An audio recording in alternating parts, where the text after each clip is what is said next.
Madam Secretary, I know we all wish that this had never happened, so this hearing would never have had to happen, but it's good. We're glad to see you here and wish you all the best. And secondarily, I want to share the sentiments of my other colleagues of tremendous respect for the hard work and service that you've put in on behalf of our country, both as a member of this chamber and then obviously now in the role that you have. One of the things that I'm most interested in exploring with you today a little bit is how information flows within the State Department, and in particular in hindsight, looking forward, how we can prevent some of this happening. And so I was curious about a number of things. First of all, were you ever asked to participate in any sort of internal or interagency meeting before this attack with regards to the deteriorating security situation in Libya? Well, Senator, again, I appreciate your kind words, and I reiterate my taking responsibility. And as I have already said, with specific security requests, they didn't come to me. I had no knowledge of them. With regard to the situation in Libya, not just eastern Libya, across Libya, there were a number of conversations and meetings to try to see what we could do while Libya went through this transition from transitional government to interim government to elections, to try to get in there and help them with security, because it was clear that that was going to be one of their highest needs once they finally got stabilized. So, there were a number of meetings, and I personally, I went to Libya in October of 2011. I spoke with the then leadership. I met with them in international settings. We sent teams out, both civilian and military experts, to try to help them.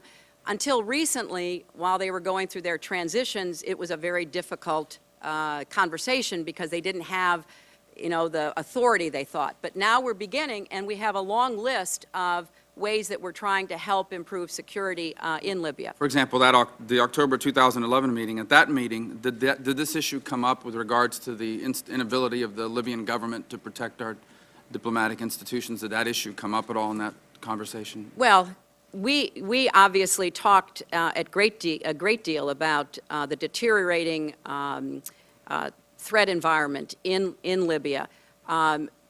One of the reasons we had our own people on the ground and why we were looking to try to figure out how to better protect Benghazi and how to have understandings with those in the annex is because it's a host country responsibility, but they were not in a position to do what we would expect from an organized country. But they did have the militias, and the February 17th Brigade had proven to be responsive in the past, prior to 9/11. Other militias in Tripoli had proven to be responsive. When I landed in Tripoli, I was met by the Zintan militia.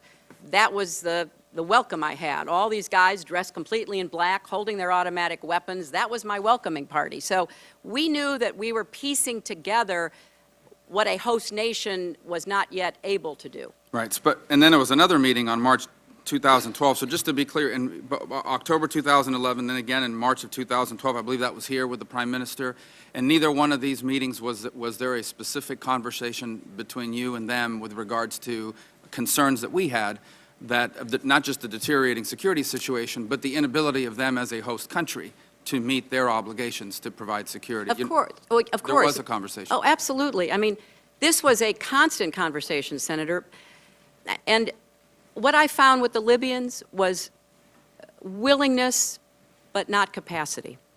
In Tunisia, as I told you, they had capacity, but I had to call and just tell them we had to get that capacity out there because, they're still trying to figure out how to be a state without being a security state. With Cairo, we had to call and tell the Egyptians, get your people out there. So with Libya, it was different. The Libyans were very responsive, very willing, but no levers to pull. And what we've been trying to do, and we need your help to help us pay for what we're trying to do. We are trying to help them build a decent security force to try to rein in the militias as best they can. So this was a constant conversation.